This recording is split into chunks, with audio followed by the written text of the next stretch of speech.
Selamat malam Bapak Ibu saudara sekalian. Shalom untuk kita semua. Saudara, kalau kita bicara soal bernubuat, kan selalu image-nya atau persepsi orang langsung tentang masa depan.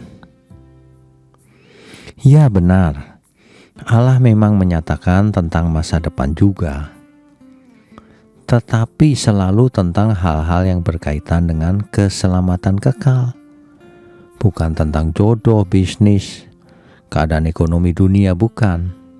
Ya, misal nubuatan tentang kedatangan Mesias, kematiannya, kebangkitannya, dan kedatangannya yang kedua kali nanti di akhir zaman.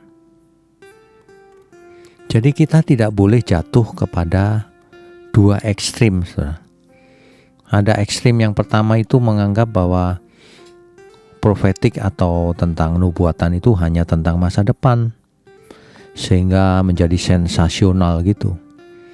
Tidak boleh, karena nubuatan bukan hanya masa depan. Ekstrim yang kedua menganggap profetik itu tidak pernah bicara soal masa depan. Nah, ini juga tidak boleh, karena profetik itu mengandung dimensi eskatologis tentang masa depan juga, akhir zaman dan seterusnya. Tapi ingat ya, bukan tentang nanti bisnisku bagaimana, jodohku kapan datangnya, bukan, itu bukan nubuatan. Itu spekulasi namanya. Jadi seorang nabi tidak akan begitu. Ya, nggak tahu kalau nabi palsu ya. Nah, Alkitab itu memegang kedua-duanya. Ada dimensi masa depan, tapi ada juga dimensi sekarang. Tetapi dua-duanya fokusnya tetap pada kebenaran dan Kristus tentunya sebagai pusat. Mengapa Tuhan juga menyatakan masa depan? Yang pertama adalah untuk menunjukkan kedaulatannya tentunya. Allah menyatakan masa depan untuk membuktikan bahwa Ia ada di setiap waktu. Ia Tuhan atas waktu. Ya. Di dalam Yesaya 46 ayat 9 sampai 10. Nanti saudara bisa baca sendiri. Akulah Allah dan tidak ada yang lain, yang memberitahukan dari mulanya hal yang kemudian dan dari zaman purbakala apa yang belum terlaksana.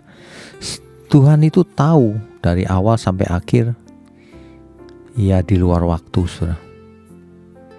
Jadi bukan sekedar informasi futuristik tentang masa depan, tapi ini tentang deklarasi bahwa Allah berdaulat atas waktu, atas sejarah. Kalau manusia meramal itu cuma menebak, untung-untungan, spekulatif. Tapi kalau nubuatan Allah adalah rencana Allah. Ya. Jadi selain menunjukkan kedaulatannya, Tuhan menunjukkan masa depan juga untuk menguatkan iman dari umat Tuhan. Makanya kedatangan Mesias waktu itu dinubuatkan kan. Contohnya Mika 5 ayat 1. Hai Bethlehem Efrata, daripadamu akan bangkit bagiku seorang yang akan memerintah Israel. Amin ya saudara ya. Selamat malam, Tuhan Yesus memberkati. Amin.